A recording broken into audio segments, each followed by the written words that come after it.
And Fox 46 continuing to take you back to the beach this week with stories all along our coast. Sharks and fish are some of the most colorful parts of our beaches, but they're moving as our oceans warm.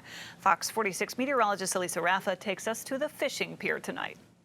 Just trying to make the bite happen. Baiting hooks. Hopefully the bonito will be plentiful today. Casting the line. But I love the fight with the fish, trying to catch it. I love it. It's really relaxing. Luring in fish. It's busy season for North Carolina anglers, both veterans. I've been fishing for 52 years. And newcomers. 4 years. So I'm just a rookie. Lining up along the pier. But you can't cast your line without doing your homework first. Yeah, you can't just go fishing anymore. You know, you have to stay on top of the changes. Changes to seasons, sizes, and species limits. Now it's a 10-day season. They say their numbers are real low. And even the fish themselves. Where you used to can go and catch a lot of fish.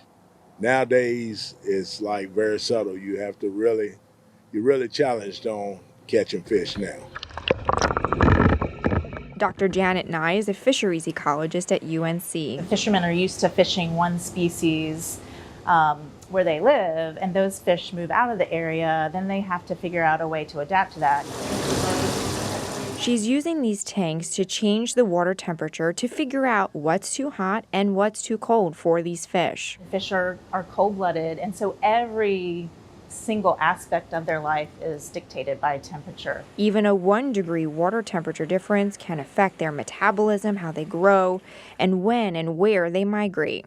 As our oceans warm and ocean heat waves become more common, steamy days have doubled in the last 100 years. So fish are packing up their bags. So there are fish that are moving out of the region, but there's also new fish that are moving into the region, with impacts spilling into local fisheries. It can be expensive to try to buy new boats, new gear, and adjust to changing fish that are available. Oh, would you look at that, another sheep's head. But not all fish species are moving at the same rate. Most species aren't moving as fast as they should to keep up with temperature. Some are dependent on reefs or sandy bottoms. Others are dependent on a certain food source. So these new homes aren't always welcoming. In fisheries management, we're used to just managing for historical temperatures and assuming that those temperatures will stay the same. And the laws put in place to protect these fish need to catch up. We really need to think about what does our new normal be and how are these fish going to thrive in the new warmer temperatures. From small fish to big fish. Shark fishing really exploded in the 70s and early 80s, and there was a part of that was in response to Jaws. Dr. Joel Faudree is a fish expert at UNC. He's part of one of the longest running shark research programs in the country. It's taking sharks a fairly long time to recover. That's just their life history. They reproduce slowly. They've got to get pretty big before they can reproduce. They don't produce many babies at a time. 30 years into better practices in conservation. In our survey, we went a couple decades without ever catching a tiger shark. And now we catch a couple a year. It's a slow creep back up.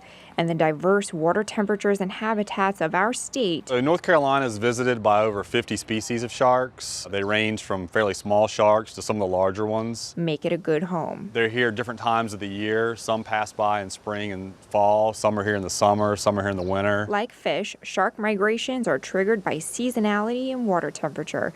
But as oceans warm, the middle of May is when sharks would show up. It might now be as early as the beginning of May. Because we've seen about a 2-week shift in when certain temperatures show up. Their North Carolina stay is getting longer. Sharks are highly evolved. They can see, smell, and hear really well, and even sense electromagnetism. Over 400 million years, they've proven to be resilient in a way that we're probably testing at a scale that sharks have never seen. And yet, we are the ones that need to mitigate these threats better. People have to adapt to climate change. The fish are already moving. They're already adapting. So from one fisherman to another. Take classes. Everybody needs to practice a little conservation to keep those fish around for everybody. Meteorologist Elisa Raffa, Fox 46.